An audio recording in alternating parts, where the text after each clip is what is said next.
has helped in making savings, credit, and investments more efficient. Number 6, GIFT, IFSC, and the Unified Regulatory Authority, IFSCA, are creating a robust gateway for global capital and financial services for the economy. Number 7, proactive inflation management has helped keep inflation within the policy band. Now, the global context, Honorable Speaker, sir. Geopolitically, global affairs are becoming more complex and challenging with wars and conflicts. Globalization is being redefined with reshoring and friendshoring, disruption and fragmentation of supply chains, and competition for critical minerals and technologies. A new world order is emerging after the COVID pandemic. India assumed the G20 presidency during very difficult times for the world. The global economy was going through high inflation, high interest rates, low growth, very high public debt, low trade growth, and climate changes. The pandemic has led to a crisis of food, fertilizer, fuel, and finances for the world, while India successfully navigated its way. The country showed the way forward and built consensus on solutions for those global problems. The recently announced India-Middle East-Europe economic corridor is a strategic and economic game changer for India and others. In the words of Honorable Prime Minister, the corridor, and I quote, will become the basis of world trade for hundreds of years to come, and history will remember that this corridor was initiated on Indian soil, unquote. Vision for Vikasit Bharat. Our vision for Vikasit Bharat is that of prosperous Bharat in harmony with nature, with modern infrastructure, and providing opportunities for all citizens and all regions to reach their potential. With confidence arising from strong and exemplary track record of performance and progress, earning Sabka Vishwas, the next 5 years will be years of unprecedented development and golden moments to realize the dream of developed India by 2047. The trinity of demography, democracy, and diversity backed by Sabka Prayas has the potential to fulfill aspirations of every Indian. As Honorable Prime Minister in his Independence Day address to the nation mentioned, I quote, there is no dearth of opportunities, as many opportunities as we want. The country is capable of creating more opportunities. Sky is the limit, unquote. Strategy for Amrit Kal. Our government will adopt economic policies that foster and sustain growth, facilitate inclusive and sustainable development, improve productivity, create opportunities for all, help them enhance their capabilities, and contribute to generation of resources to power investments and fulfill aspirations. Guided by the principle, reform, perform, and transform, the government will take up next generation reforms and build consensus with the states and stakeholders for effective implementation. It is an important policy priority for our government to ensure timely and adequate finances, relevant technologies, and appropriate training for the micro, small, and medium enterprises, MSMEs, to grow and also compete globally. Orienting the regulatory environment to facilitate their growth will be an important element of this policy mix. Aligning with the Panchamrit goals, our government will facilitate sustaining high and more resource-efficient economic growth. This will work towards energy security in terms of availability, accessibility, and affordability. For meeting the investment needs, our government will prepare the financial sector in terms of size, capacity, skills, and regulatory framework. Aspirational Districts Program. Our government stands ready to assist the states in faster development of aspirational districts and blocks, including generation of ample economic opportunities. Development of the East. Our government will pay utmost attention to make the eastern region and its people a powerful driver of India's growth. PM Awas Yojana Grameen. Despite the challenges due to COVID, implementation of PM Awas Yojana Grameen continued, and we are close to achieving the target of 3 crore houses. 2 crore more houses will be taken up in the next 5 years to meet the requirement arising from increase in the number of families. Rooftop solarization and Muft Bijli. Through rooftop solarization, 1 crore households will be enabled to obtain up to 300 units free electricity every month. This scheme follows the resolve of Honorable Prime Minister on the historic day of consecration of Sri Ram Mandir in Ayodhya. Following benefits are expected. Savings up to 15 to 18,000 rupees annually for households from free solar electricity and selling the surplus to the distribution companies. Charging of electric vehicles. Entrepreneurship opportunities for a large number of vendors for supply and installation. Employment opportunities for the youth with technical skills in manufacturing, installation, and maintenance. Housing for middle class. Our government will launch a scheme to help deserving sections of the middle class, and I quote from Honorable Prime Minister's words, living in rented houses or slums or chawls and unauthorized colonies, unquote, to buy or build their own houses.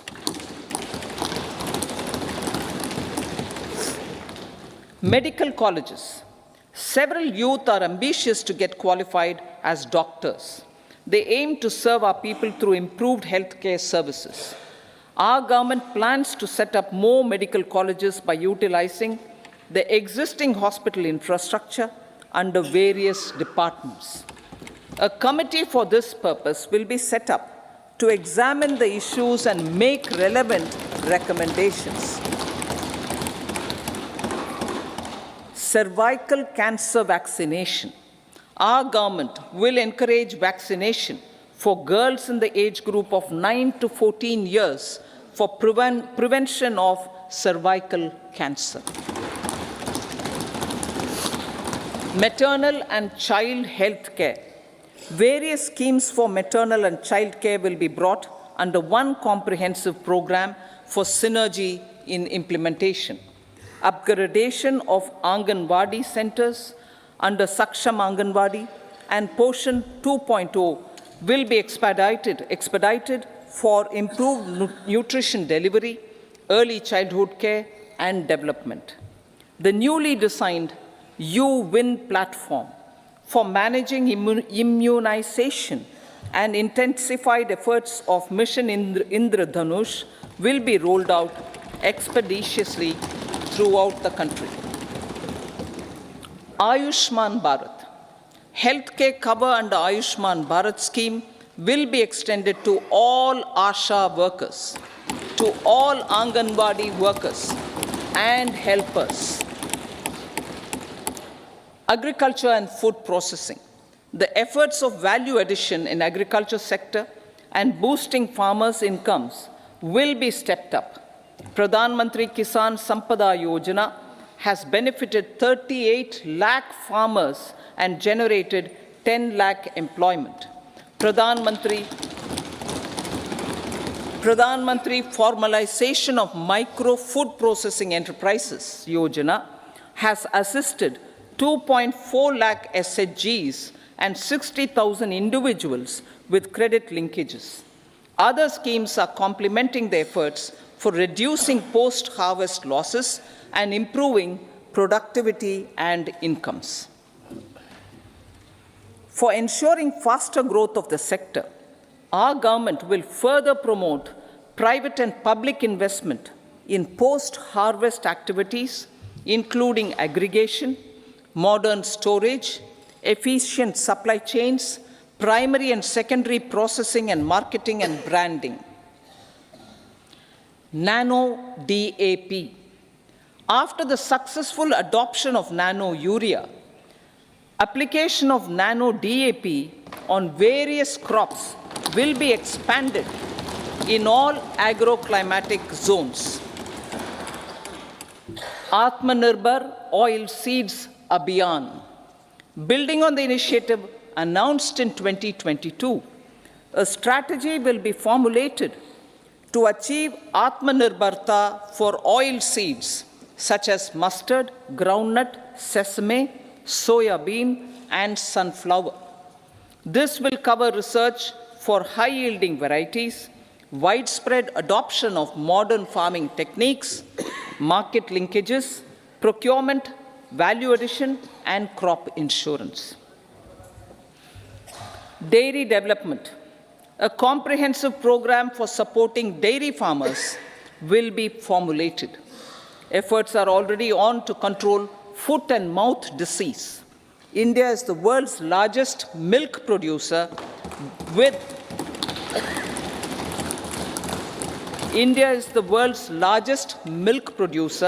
but with low productivity of milch animals. The program will be built on the success of existing schemes such as Rashtriya Gokul Mission, National Livestock Mission, and infrastructure development funds for dairy processing and animal husbandry. Matsya Sampada. It was our government which set up a separate department for fisheries, realizing the importance of assisting fishermen. This has resulted in doubling of both inland and aquaculture production. Seafood exports since 2013-14 has also doubled. Implementation of Pradhan Mantri Matsya Sampada Yojana will be stepped up to 1. Enhance aquaculture productivity from existing 3 to 5 tons per hectare. 2. Double exports to 1 lakh crore rupees, and 3. Generate 55 lakh employment opportunities in the near future. 5 integrated aqua parks will also be set up. Lakpati Didi.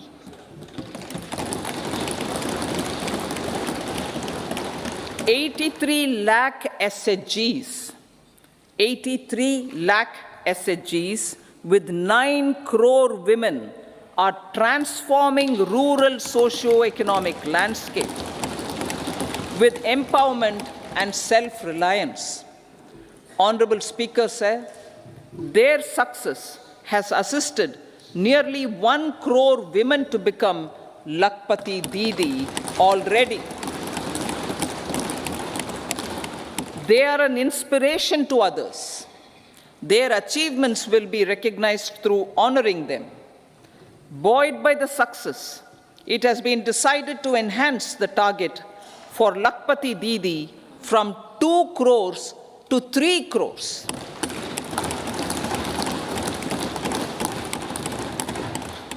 Technological changes, new age technologies and data are changing the lives of people and businesses.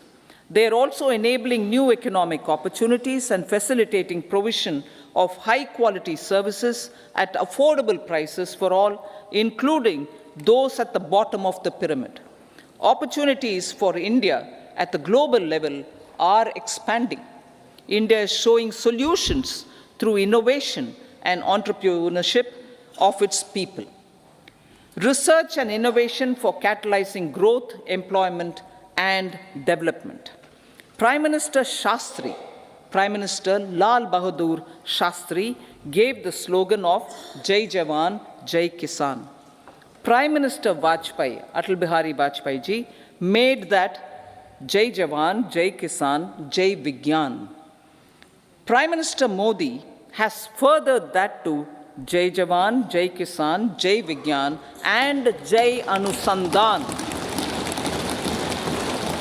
as innovation is the foundation of development. For our tech-savvy youth, this will be a golden era.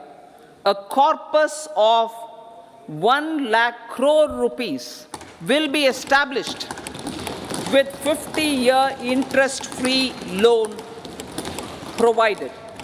The corpus will provide long-term financing or refinancing with long tenors and low and or nil. I repeat that sentence. The corpus will provide long-term financing or refinancing with long tenors and low or nil interest rates. This will encourage the private sector to scale up research and innovation significantly in sunrise domains. We need to have programs that combine the powers of our youth and technology. A new scheme will be launched for strengthening deep tech technologies for defense purposes and expediting Atmanirbharta. Infrastructure development.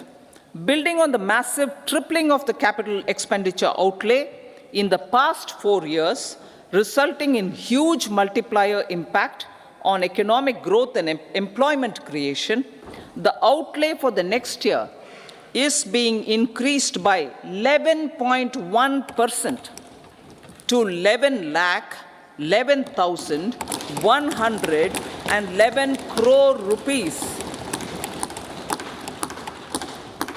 This would be 3.4% of our GDP. Railways. 3 major railway corridor programs will be implemented. These are energy, mineral, and cement corridor. Number 2, port connectivity corridors. And number 3, high traffic density corridors. The projects have been identified under the PM Gati Shakti for enabling multimodal connectivity. They will improve logistics efficiency and reduce cost. The resultant decongestion of the high traffic corridors will also help in improving operations of passenger trains, resulting in safety and higher travel speed for passengers. Together with dedicated freight corridors, these 3 economic corridor programs will accelerate our GDP growth and reduce logistic costs.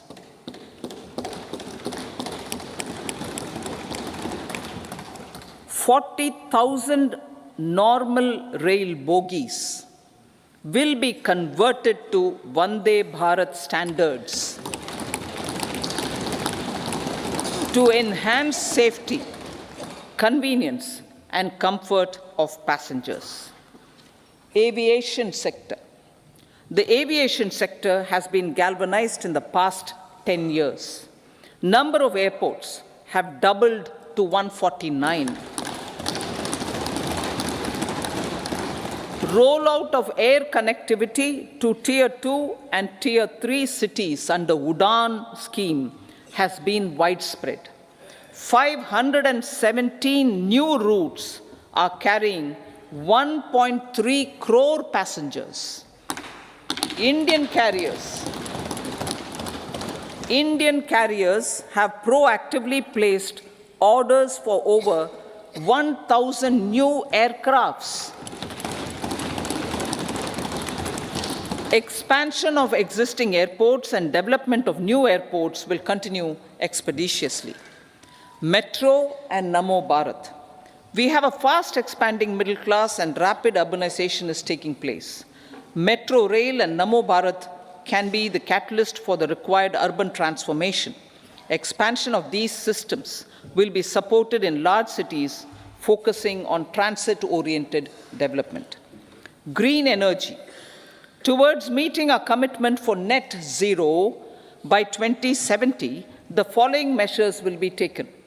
Viability gap funding will be provided for harnessing offshore wind energy potential for initial capacity of 1 gigawatt.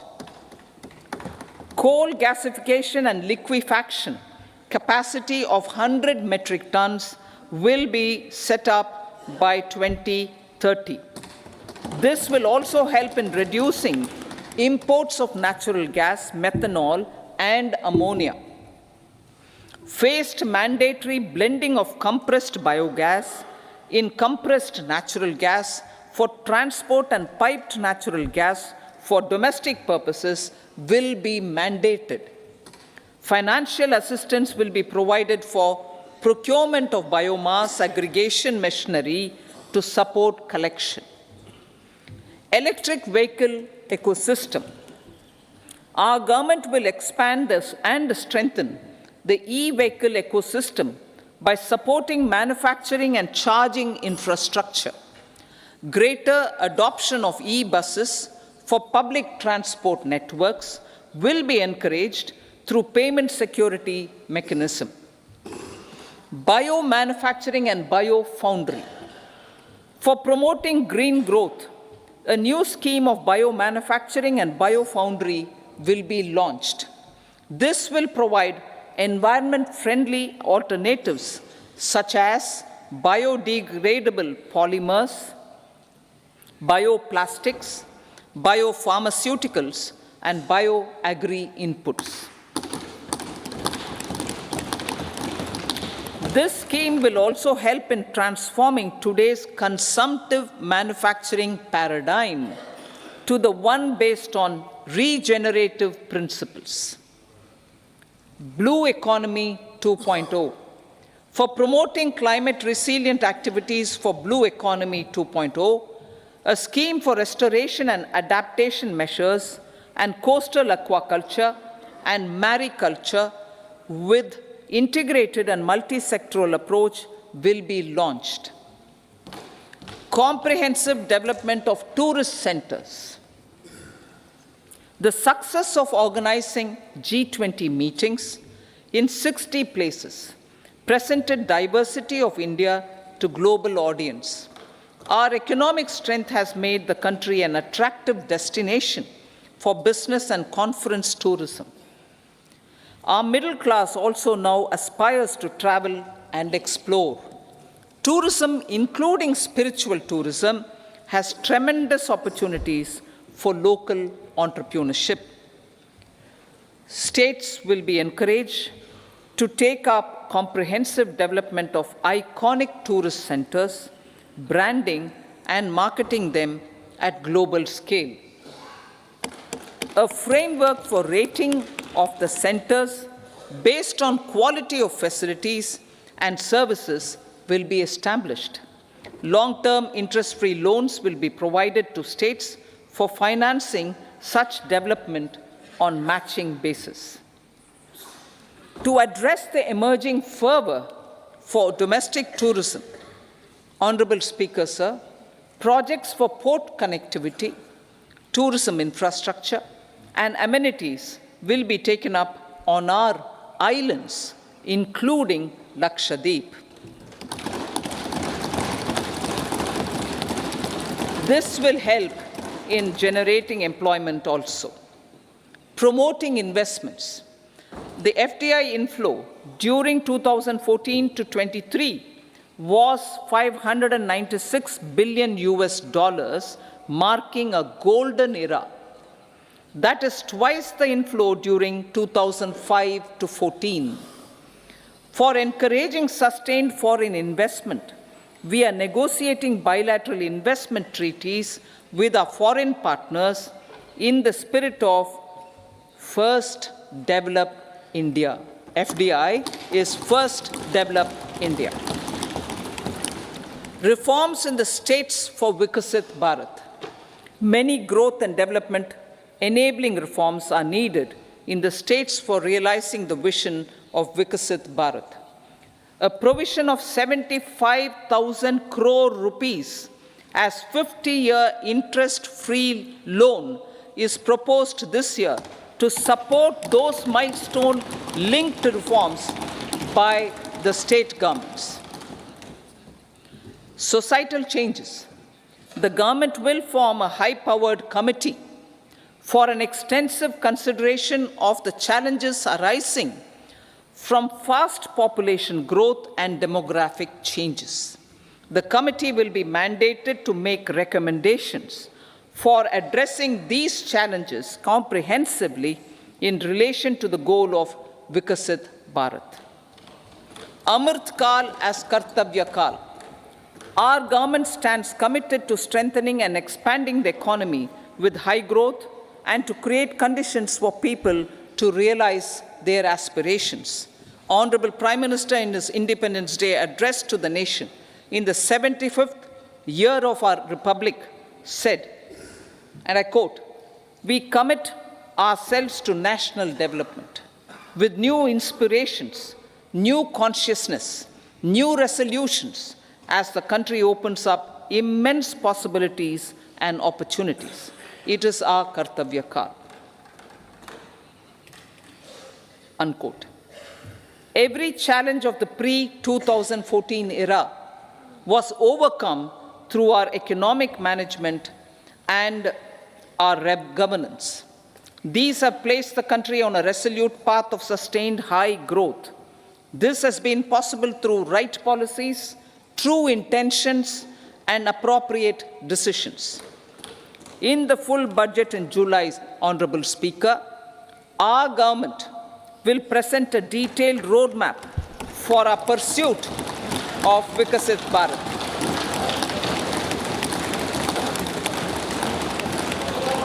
Revised estimates. Revised estimates of 2023-24. The revised estimate of the total receipts other than borrowings is 27.56 lakh crores of rupees, of which the tax receipts are 23.24 lakh crore rupees. The revised estimate of total expenditure is 44.90 lakh crore rupees. The revenue receipts at 30.03 lakh crore rupees are expected to be higher than the budget estimate, reflecting strong growth momentum and formalization in the economy. The revised estimate of the fiscal deficit is 5.8% of GDP, improving on the budget estimate, notwithstanding moderation in the nominal growth estimates. Budget estimates for 2024-25. Coming to the year 2024-25, the total receipts other than borrowings and total expenditure are estimated at 30.80 and 47.66 lakh crore rupees respectively. The tax receipts are estimated at 26.02 lakh crore rupees. The scheme of 50-year interest-free loan for capital expenditure to states will be continued this year with an outlay of 1.3 lakh crore rupees.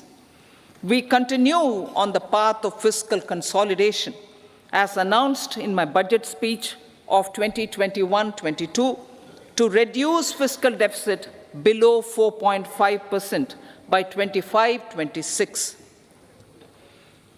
The fiscal deficit in 2024-25 is estimated to be 5.1% of GDP, adhering to that path. So the gross and net market borrowings through dated securities during 24-25 are estimated at 14.13 lakh crore rupees and 11.75 lakh crore respectively. Both will be less than that in 23-24.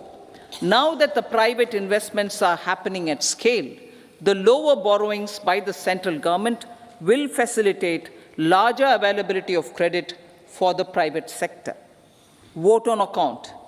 I'll be seeking vote on account approval of the Parliament through the appropriation bill for a part of the financial year 2024-25. I will now move to Part B. Honourable Speaker, sir, over the last 10 years, the direct tax collections have more than trebled and the return filers swelled 2.4 times. I would like to assure the taxpayers that their contributions have been used wisely for the development of the country and welfare of its people. I appreciate the taxpayers for their continued support. The government has reduced and rationalized tax rates. Under the new tax scheme, there is now no tax liability for taxpayers with income up to 7 lakh rupees, up from 2.2 lakh rupees in the financial year 2013-14. The threshold for presumptive taxation for retail businesses was increased from 2 crores to 3 crores. Similarly, the threshold for professionals eligible for presumptive taxation was increased from 50 lakh rupees to 75 lakh rupees. Also, corporate tax rate was decreased from 30% to 22% for existing domestic companies and to 15% for certain new manufacturing companies. Honourable Speaker, sir, in the last 5 years, our focus has been to improve taxpayer services. The age-old jurisdiction-based assessment system was transformed with the introduction of faceless assessment and appeal, thereby imparting greater efficiency, transparency, and accountability. Introduction of updated income tax returns, a new Form 26AS, and pre-filling of tax returns have made filing of tax returns simpler and easier. Average processing time of returns has been reduced from 93 days in the year 2013-14 to a mere 10 days this year, thereby making refunds faster. Indirect taxation. By unifying the highly fragmented indirect tax regime in India, the GST has reduced the compliance burden on trade and industry. The industry has acknowledged the benefits of GST. According to a recent survey conducted by a leading consulting firm, 94% of industry leaders view the transition to GST as largely positive. According to 80% of the respondents, it has led to supply chain optimization, as elimination of tax arbitrage and octroi has resulted in disbanding of checkposts at the state and city boundaries. At the same time, tax base of GST more than doubled, and the average monthly gross GST collection has almost doubled to 1.66 lakh crores this year. States too have benefited.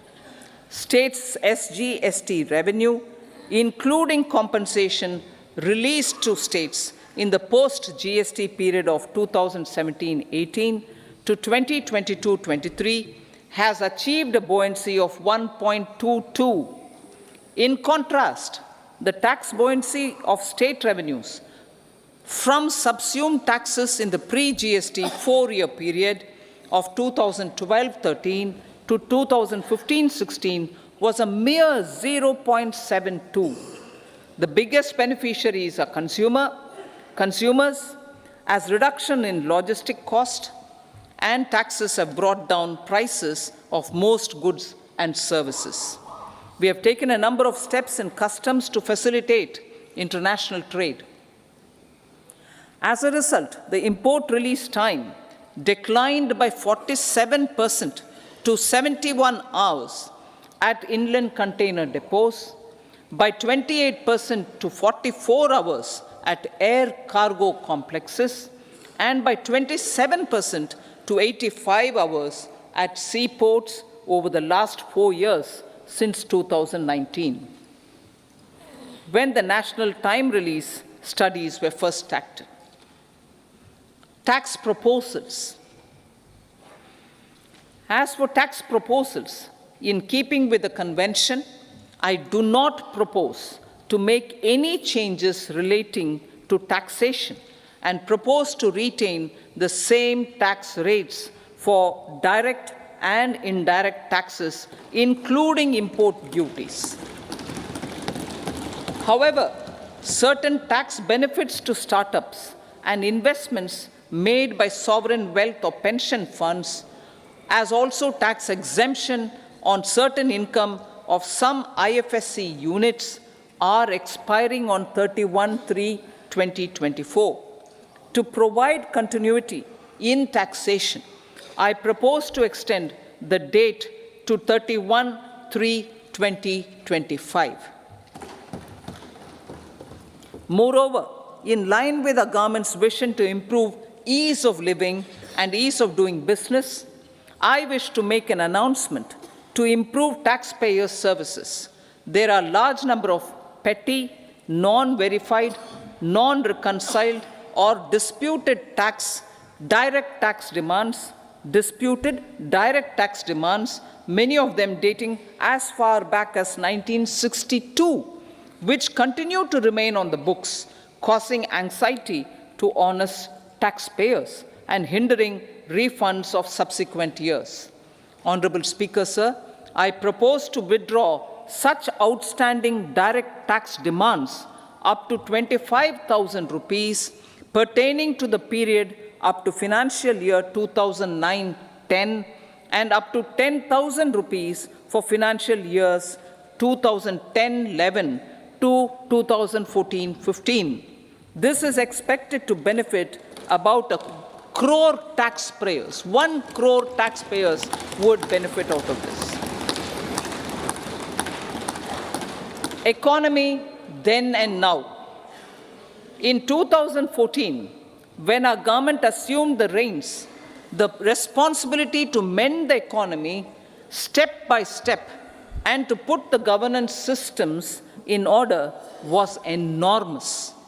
The need of the hour was to give hope to the people, to attract investments, and to build support for the much-needed reforms.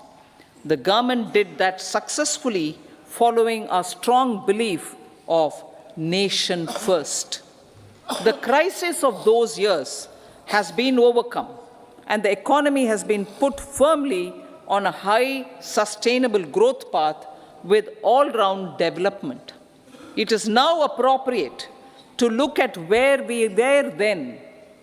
I repeat, it is now appropriate to look at where we were then till 2014 and where we are now, only for the purpose of drawing lessons from the mismanagement of those years. The government will lay a white paper on table of the House.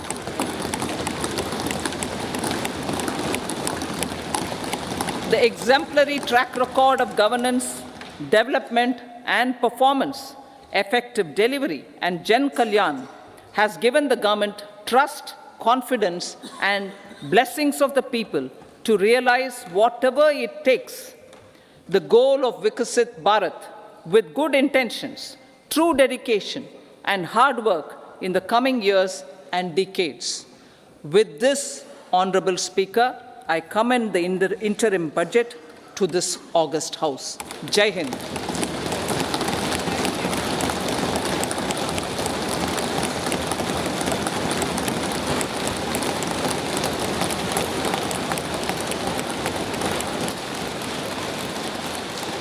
Item number 2 Shrimati Nirmala Sitharaman ji.